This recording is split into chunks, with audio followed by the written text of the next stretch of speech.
আমাদের মারবেন না, আমাদের ছেড়ে দিন। এই চুপ চুপ চুপ কর, নাহলে সবাইকে মেরে ফেলবো। ইয়া আল্লাহ সাহায্য করো, ইয়া আল্লাহ সাহায্য করো, ইয়া আল্লাহ সাহায্য করো। তাড়াতাড়ি টাকা পয়সা সোনা দানা যা আছে বের কর। আল্লাহর দোহাই লাগে আমাদের ছেড়ে দিন। কিরে, টাকা পয়সা বের করলি? না হয় মেরে ফেললাম। আমাদের ঘরে কোনো টাকা পয়সা নেই।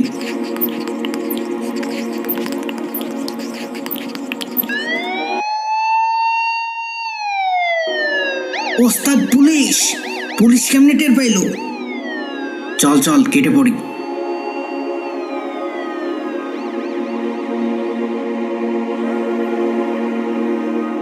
আরে টাকা পয়সা তো কিছুই নিতে পারেনি, এত কান্নার কি আছে তাহলে? টাকা পয়সার জন্য তো কাঁদছি না। আজ যদি আপনার কিছু হয়ে যেত? তো কি হতো, মরে যেতাম। মরে তো যেতেন, কিন্তু যেতেন বেঈমানদার হিসেবে। আপনার সাথে বেহেশতে থাকার স্বপ্ন আমার কোনোদিন পূরণ হতো না। আরে বাদ দাও তো। এখন থেকে তো আপনি অন্তত নামাজ পড়া শুরু করতে পারেন, একটু সৎভাবে ব্যবসা করতে পারেন। এখন ঘুমাও তো। জায়েদা অত্যন্ত আল্লাভীরু এক মহিলা, কিন্তু কোনোভাবেই তার স্বামীকে ঈমানের পথে আনতে পারে না। সে এলাকার একজন ভেজাল ব্যবসায়ী হিসেবে পরিচিত। ওই মিয়া, আপনার মালে ভেজাল থাকে কেন? কেন ভাই, কি হয়েছে? এক বস্তা ছোলা কিনেছি, অর্ধেক নষ্ট।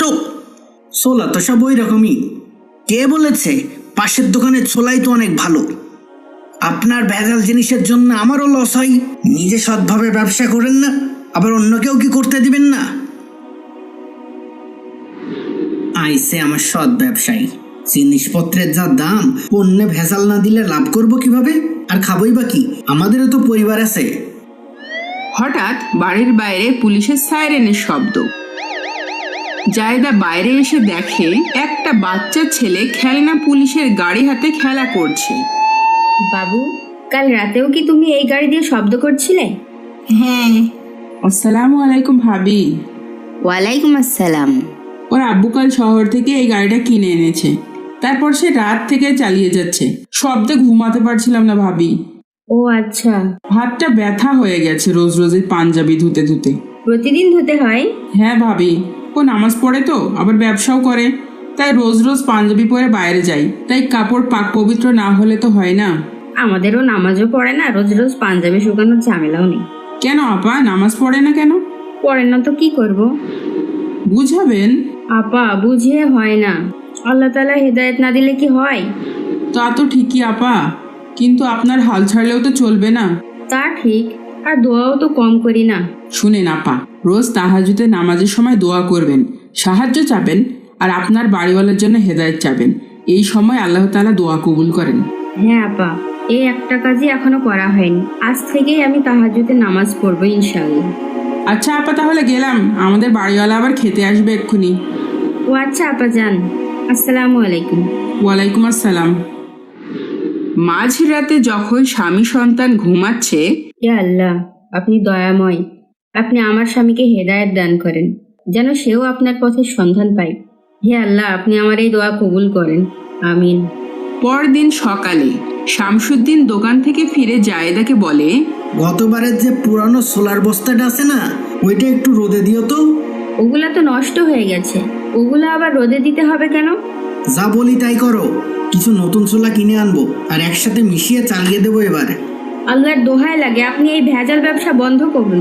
আল্লাহ ব্যবসাকে হালাল করেছেন, আর আপনি ভেজাল মিশিয়ে হালালকে হারাম করছেন। যা বোঝো না তা বলতে এসে না তো। সামনে রমজান মাস আসছে, টাকা পয়সা লাগবে না? এই একটা মাসই তো লাভের মাস। এই লাভ করতে গিয়ে তো আখিরাতে লস হয়ে যাচ্ছে, জানেন না? হারাম উপায়ে জীবনযাপন করলে কোনো ইবাদতই কবুল হয় না।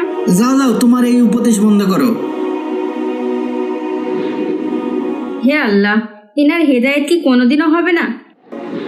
শামসুদ্দিন যখন দোকানে কাজ করছিল তখন সেখানে কিছু লোক আসে। তারা ফিসফিস করে তাকে কিছু বলে। ঠিক আছে, তাহলে বিকালে বের হব।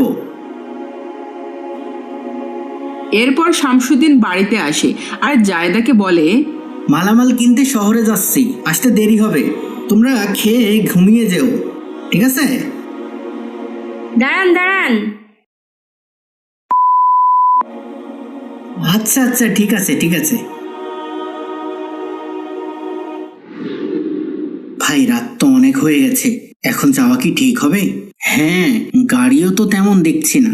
পথে যদি আবার ডাকাত টাকাত ধরে, বরং রাতটা কোনো হোটেলে থেকে সকালে রওনা দিলেই তো হবে নাকি? আরে না, কিসের বিপদ, আমরা এতজন আছি। আর তাছাড়া বাড়ির লোকজন তো চিন্তা করবে, তাই না? তা ঠিকই বলেছেন। আর তাছাড়া এখনো এত রাতও হয়নি। চলেন তাড়াতাড়ি যাই। তারপর তারা মালামাল নিয়ে চলতে শুরু করে।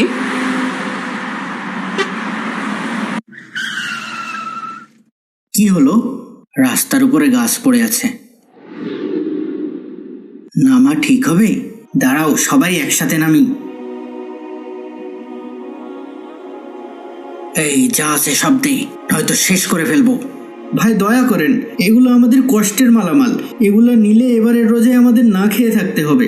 চুপ চুপ, একটা কথা বললে আগে তোর জান যাবে। যা আছে দে। ওস্তাদ, কথাই কাজ হবে না, তুই একটাকে মেরে দিই। আল্লাহ সাহায্য করো, আল্লাহ সাহায্য করো, আল্লাহ সাহায্য করো। ভাই আমাদেরকে ছেড়ে দেন ভাই।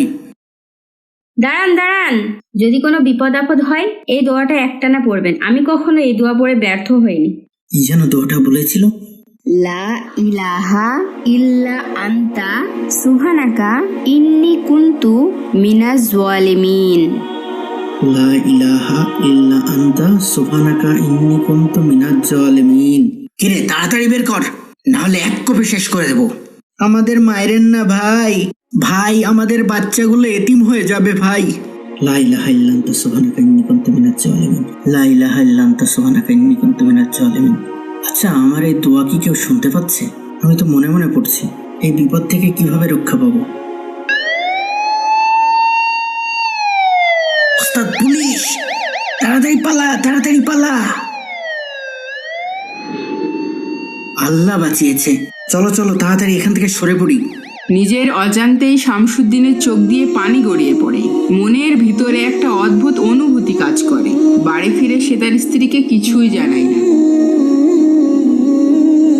রোজার আগের দিন তার দোকানে অন্য এক ব্যবসায়ী এসে বলে, ভাই কিছু পুরনো মাল আছে, কিনবেন? কম দামে দিয়ে দেব। না ভাই, লাগবে না, গতকালই নতুন মাল কিনেছি। ভাই কম দামে দিয়ে দেব, কিন্তু নতুন গুলার সাথে মিশিয়ে চালাইতে পারবেন। সন্ধ্যায় দোকান বন্ধ করে বাড়ি আসে শামসুদ্দিন। টুপিটা দাও তো। টুপি? টুপি কি করবেন? আজ থেকে নামাজ পড়তে যাব। ইয়া আল্লাহ, সত্যি বলছেন আপনি? আল্লাহ আমার দোয়া কবুল করেছে। রমজানের সমস্ত রোজা রাখারও নিয়ত করেছি। সুবহানাল্লাহ। আল্লাহ আমাকে পথ দেখিয়েছেন। আমি আর ভেজালের ব্যবসাও করব না, এখন থেকে সৎভাবে চলবো। আল্লাহ তাআলা নিশ্চয় আপনাকে সৎ পথে পরিচালিত করবেন ইনশাআল্লাহ। আজ থেকে আমি নতুন জীবনে পা বাড়ালাম। তুমি আমার পাশে থেকো। আমি সব সময় আপনার পাশে আছি। এখন আমি নামাজ পড়ে আসি। আসসালামু আলাইকুম। ওয়ালাইকুম আসসালাম। জায়দার চোখ দিয়ে আনন্দের অশ্রু গড়িয়ে পড়ে। কেমন লাগলো আমাদের আজকের গল্পটি?